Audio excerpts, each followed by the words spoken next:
नमस्कार, आप देख रहे हैं इंडिया न्यूज उत्तर प्रदेश उत्तराखंड और मैं हूं आपके साथ आयुष। और इंडिया न्यूज पर लगातार चुनावों की यह महाकवरेज जारी है। बड़ी खबर के साथ शुरुआत करते हैं। लोकसभा चुनाव में तीसरे चरण के लिए अभी वोटिंग फिलहाल चल रही है और उत्तर प्रदेश की 10 सीटें हैं जहां पर मतदान जारी है।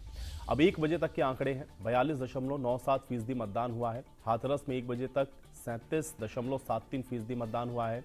आगरा में 1 बजे तक 36.89% मतदान हुआ है। फतेहपुर सीकरी में 1 बजे तक 39.09% मतदान हुआ है। फिरोजाबाद में 40.06% हुआ है। मैनपुरी में 1 बजे तक 38.32% मतदान दर्ज किया गया है। एटा में 39.87% मतदान हुआ है और बदायूं में 1 बजे तक यह आंकड़ा 34.97% का है। इसी तरह से आंवला में 1 बजे तक 36.95% मतदान हुआ है और बरेली में 1 बजे तक 34.93% वोट डाले गए हैं। तो मतदान का प्रतिशत है, हालांकि ये आंकड़ा अभी 1 बजे तक का है और अब बहुत जल्द ही 3 बजे तक के भी जो आंकड़े हैं वो भी सामने आ जाएंगे।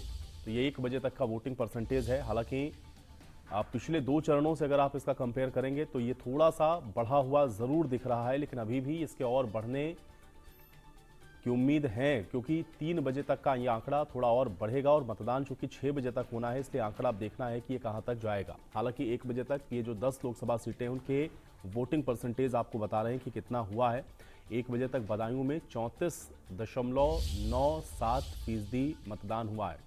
तो आज उत्तर प्रदेश की 10 सीटें हैं तीसरे फेज में जहां पर मतदान हो रहा है। इसमें सबसे अहम बात यह है कि 3 ऐसी सीटें हैं जहां पर मुलायम सिंह यादव का परिवार चुनावी मैदान में है, इसलिए बहुत महत्वपूर्ण है ये चुनाव। कई दिग्गज भी आपको इस चुनाव में दिख रहे हैं, थर्ड फेज में भी। और ऐसे में जोर आजमाइश के बीच में आज जनता उन सभी प्रत्याशियों की किस्मत ईवीएम में कैद कर रही है जो लगातार अभी चुनाव प्रचार प्रसार में लगे हुए थे। तो अभी तीसरे फेज का यह मतदान फिलहाल जारी है। 1 बजे तक के ये आंकड़े आपको हम बता रहे हैं। 10 सीटों पर लगातार ये जो मतदान है वो अभी फिलहाल जारी है।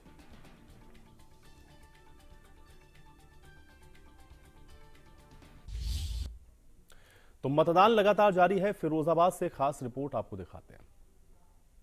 फिरोजाबाद में मतदान लगातार जारी है। इस समय इंडिया न्यूज की टीम सिरसागंज में मौजूद है। भारतीय इंटर कॉलेज धातरी गांव में है और यहाँ मतदाता देखिए, लोगों में जोश देखा जा रहा है, क्योंकि भरी धूप और गर्मी के बीच 12:30 इस समय बज रहे हैं और यहाँ पे मतदाता जो है, वृद्ध मतदाता भी मत का प्रयोग कर रहे हैं। महिलाएं भी हमारे साथ है, एक बार बात कर लेते हैं। वोट डालाई है? हाँ। कैसा सांसद चाहती हैं?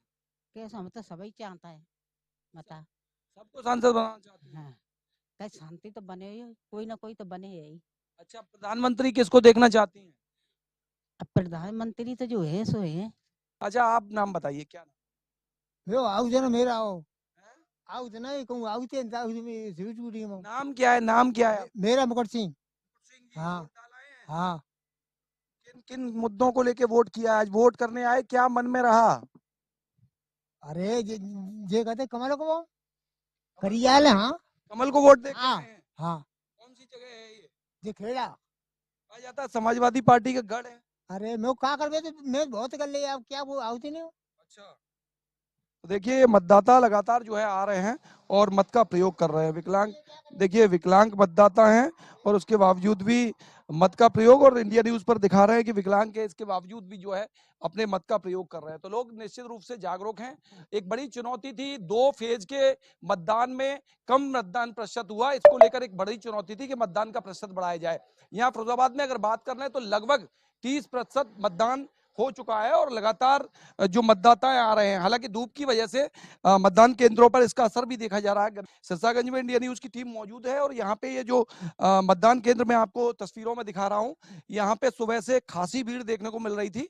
पुलिस प्रशासनिक व्यवस्था की अगर बात करें तो चाक चौबंद व्यवस्थाएं हैं।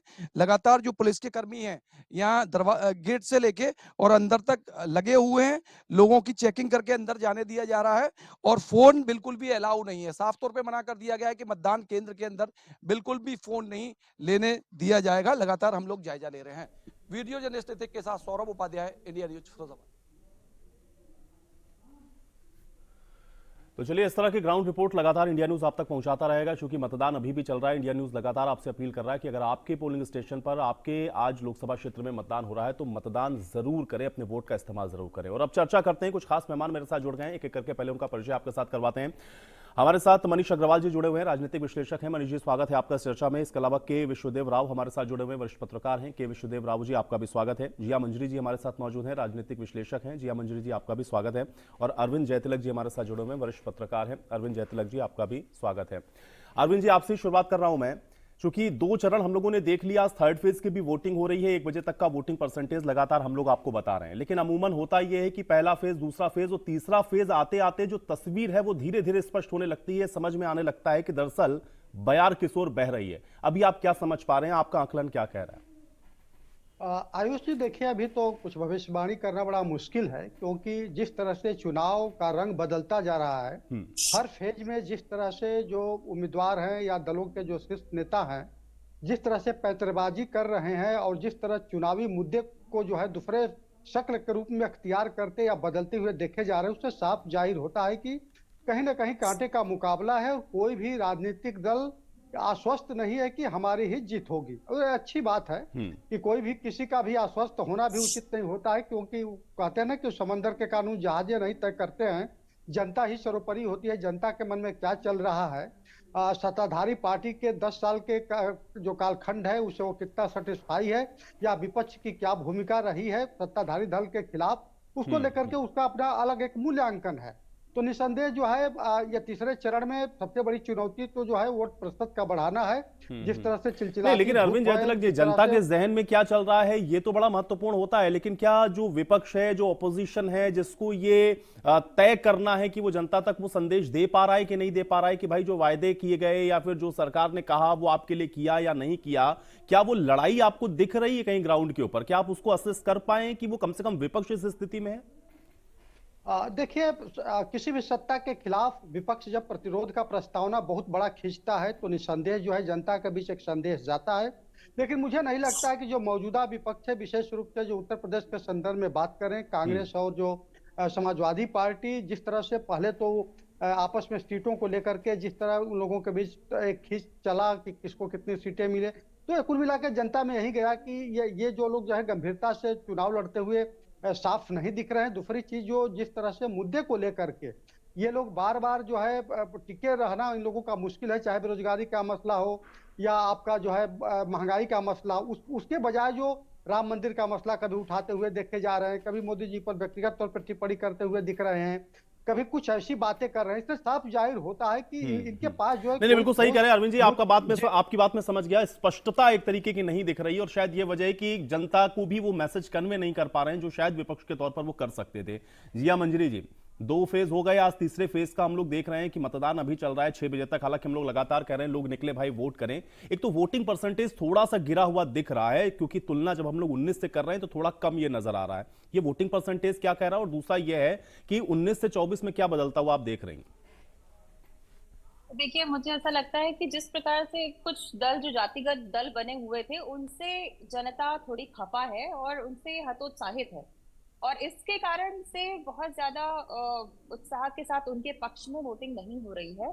दूसरा, मैं ये बोलना चाहूंगी, अभी गर्मी है, आप देख ही रहे, बाहर बहुत ही ज्यादा मतलब ह्यूमिडिटी है और बहुत परेशानी है वोटर्स को, लेकिन फिर भी वोटर्स निकल के आ रहे हो। जैसा कि हमेशा होता है कि 3 से अब 4 बजने वाला है, 4 से 6 के बीच में जो वोटिंग रहेगा उस समय अधिकतम वोट पड़ेंगे, लेकिन फिर भी मुझे लगता है कि इस बार वोटिंग थोड़ी कम हुई है। जनता थोड़ा खफा है। जिन मुद्दों पे पहले चुनाव लड़े जाते थे वो मुद्दे सभी फेल हो चुके हैं, धीरे धीरे करके मुद्दे समाप्त होते जा रहे हैं।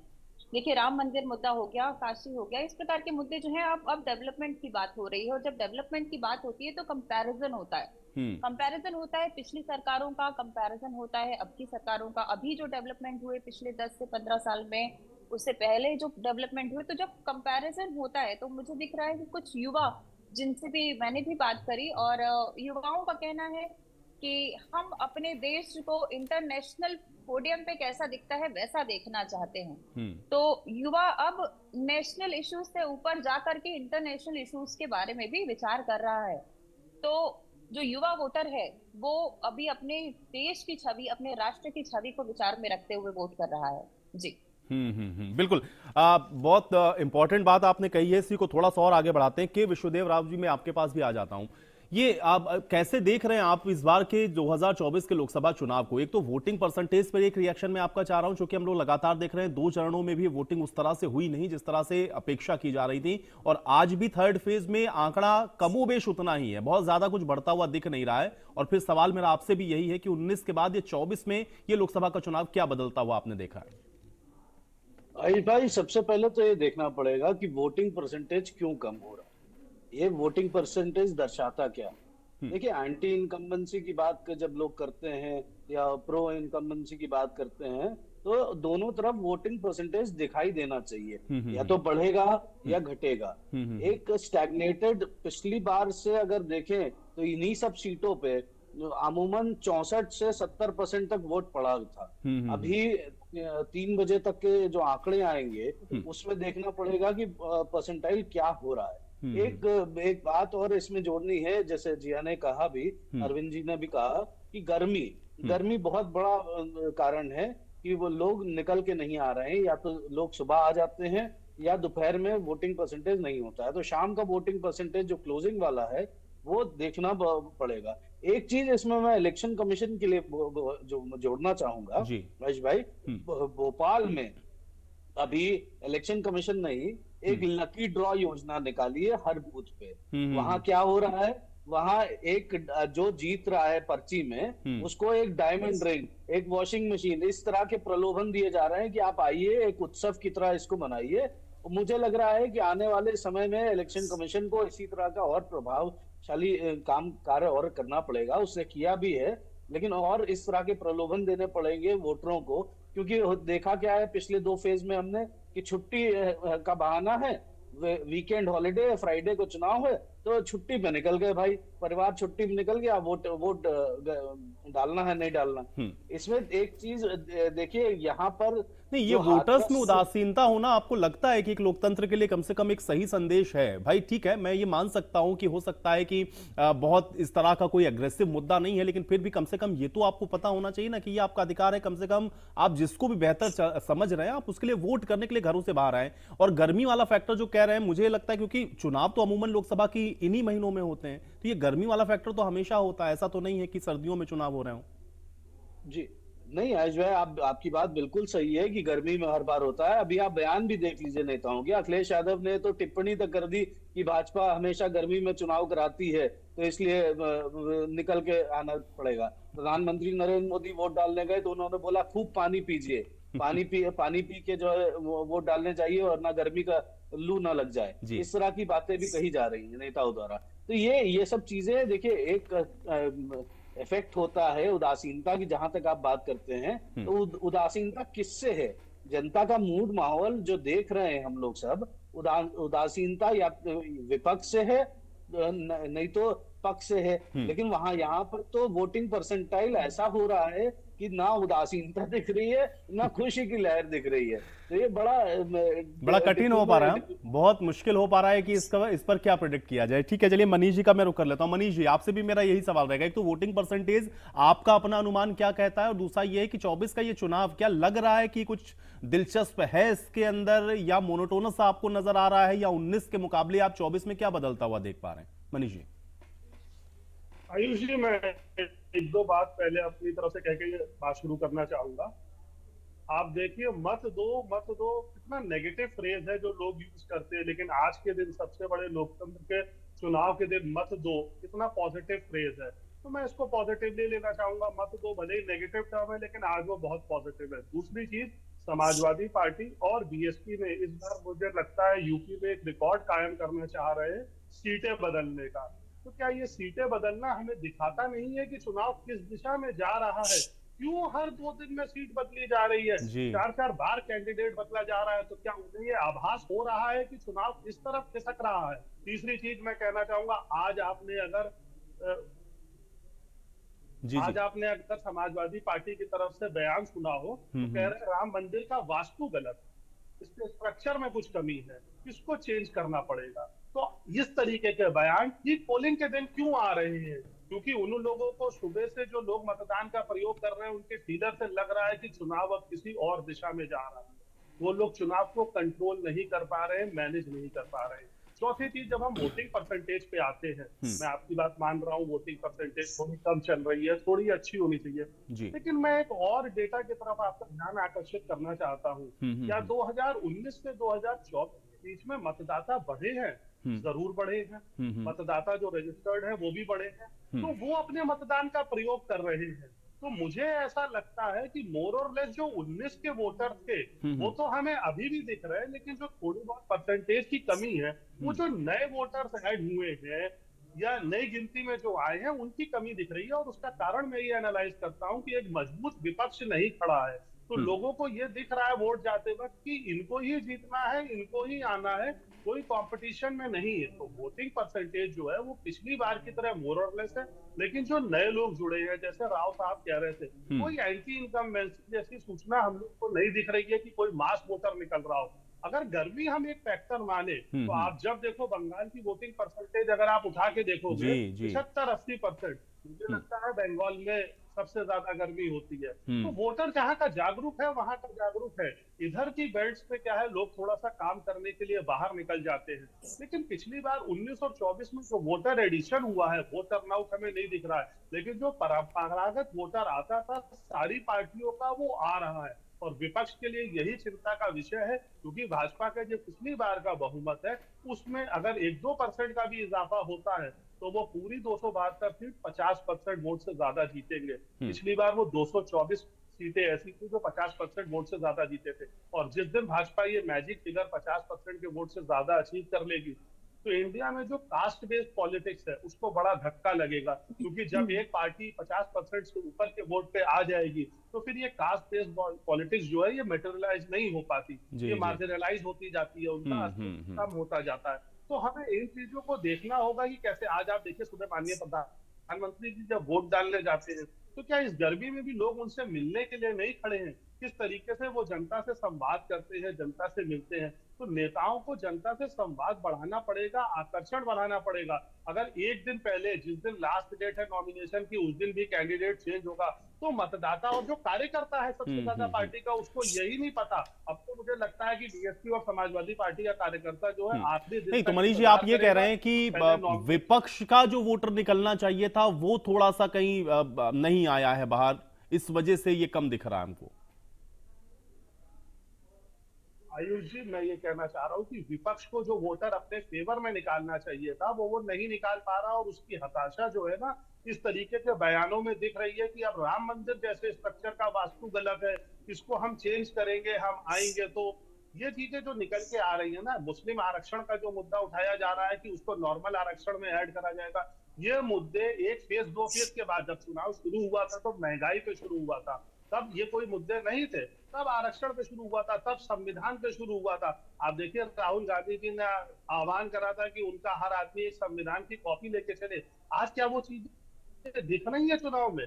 क्या बड़े नेताओं की मैसेज नीचे नहीं आ रही? लेकिन उन्होंने 70 साल से ज्यादा ये देश 2 संविधान पे चलाया था, तो वो आज कैसे कह सकते हैं संविधान खतरे में? ये तो अभी धारा 370 खत्म होने से ये बिल्कुल मनीष जी, और मुझे लगता है कि यही तो आज जनता को तय करना है ना कि ये जो विपक्ष बातें कह रहा था दरअसल क्या वो उनके साथ है या फिर जो सत्ता पक्ष जिन बातों को कह रहा है वो उनके साथ है। भाई निकलना पड़ेगा घर से और वोट डालना पड़ेगा। शुक्रिया आप सभी का हमारे साथ जुड़ने के लिए और आज इस चर्चा का हिस्सा बनने के लिए। तो वोटिंग लगातार जारी है और वोट आप जरूर करें अगर आपके कॉन्स्टिट्यूएंसी में आज वोट हो रहा है तो। लेकिन इन सब के बीच में हमारे सहयोगी ने संभल के प्रत्याशी के साथ खास बातचीत की है, आइए आपको सुनवाते हैं।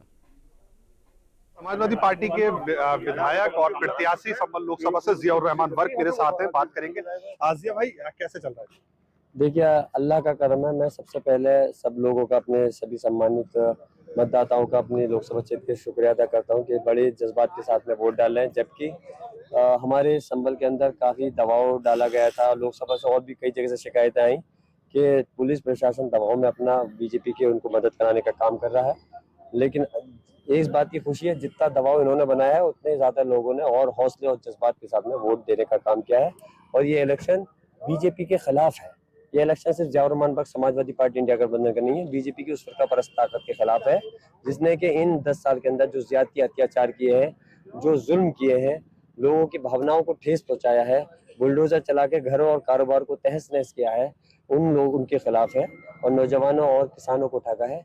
यकीनन इस चुनाव के अंदर सभी लोग बीजेपी के खिलाफ गुस्से में आकर के वोट कर रहे हैं। और इस बार इंशाल्लाह उम्मीद है कि वोट ऑफ परसेंटेज भी बढ़ेगी और ऐतिहासिक वोटों से हमारी समाजवादी पार्टी इंडिया गठबंधन की सीट ऐतिहासिक वोटों से ये भाई झड़प के वीडियो भी आपके कई वायरल हो रहे हैं संबंध में, क्या मामला है? झड़प ये थी, देखिए भाई, हम जो है दादा मोहतरम बख्श साहब की शख्सियत उनके पोता हूँ मैं अपने लोगों के साथ जुल्म ज्यादती बर्दाश्त नहीं कर सकता। मेरे लोगों को जो वोट डालने गए थे उनको गिरफ्तार करने का, लाठीचार्ज करने का काम पुलिस कर चाह रही थी, तो मैं बीच में आके खड़ा हो गया। बोला क्या मैं इनको वोट डालने का कोई इनका गुनाह तो नहीं है, या इन्होंने कोई जुर्म कर रहा है, तो चुनाव आयोग से मना कर दो, चुनाव नहीं कराए।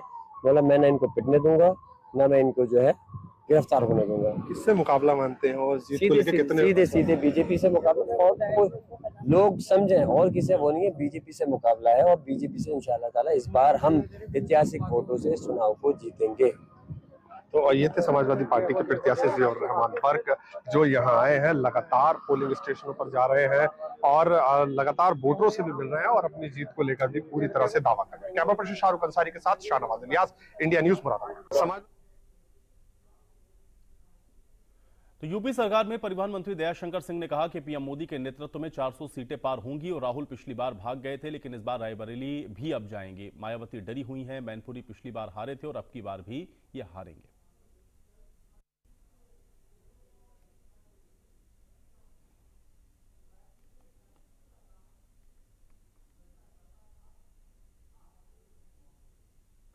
लोकसभा चुनाव के तीसरे चरण का मतदान हो रहा है। उत्तर प्रदेश में 10 सीटों पर मतदान हो रहा है, उस पर बात करेंगे।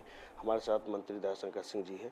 सर, 10 सीटों पे आज मतदान हो रहा है। अभी तक 26% वोट पड़े हैं। पिछले बार के मुकाबले देखा जा रहा है कि वोट बढ़ते जा रहे हैं।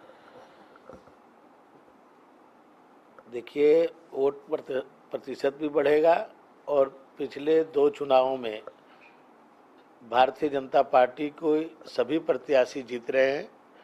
जो ट्रेंड आ रहा है, उत्तर प्रदेश की 80 की 80 सीटें भारतीय जनता पार्टी जीतने जा रही है। ये रिकॉर्ड होगा अब तक में। माननीय मोदी जी के आह्वान पर पूरे देश में 400 के पार और उत्तर प्रदेश में 80 की 80 सीटें भारतीय जनता पार्टी। इन 10 सीटों में एक सीट बहुत हॉट सीट है, जिसमें डिम्पल यादव और जयवीर आमने सामने है। डिम्पल यादव का कहना है, विपक्षी का कहना है कि संविधान बचाओ का चुनाव है। देखिए, ये इस बार मैनपुरी सीट भी भारतीय जनता पार्टी को नरेंद्र मोदी जी के नेतृत्व में मिल रही है। मायावती लगातार सीटें बदलते रहे, बार बार बदल रहे हैं, क्या डर है उनके अंदर? मायावती जी भी बदल रही हैं, समाजवादी पार्टी भी बदल रही है। समाजवादी पार्टी के तो एक जगहों पर 6-6 बार प्रत्याशी बदले जा चुके और कांग्रेस पार्टी भी बदल रही है। तो कोई चुनाव लड़ना नहीं चाहता है, जबरदस्ती खुद माननीय अखिलेश यादव जी पहले अपने भाई तेज प्रताप को टिकट दिए थे, वो लड़ने से मना कर दिया तो खुद लड़ने जाना पड़ा उनकी मजबूरी में। वो कह रहे हैं कि छोटा सा कार्यकर्ता भी स्मृति ईरानी को हरा देगा, क्या ये डर है या उनका? अरे ये खुद जो है हारने के बाद भाग गए, केरल भाग गए और केरल में भी हारने का जब हो गया तब आकर के अपने माता जी की सीट पर लड़ रहे हैं। पिछली बार 80 में से 1 सीट मिली थी रायबरेली, वो भी सीट छोड़ करके वो राज्यसभा में चली गई और खुद जो है ये वहां पर गए हुए हैं। इस बार रायबरेली में भी हारेंगे। ये है मंत्री दयाशंकर सिंह, जिन्होंने कहा कि मोदी जी के नेतृत्व में अब की बार 400 पार। कैमरा पर्सन राजेंद्र के साथ पंकज मंडल, इंडिया न्यूज, लखनऊ।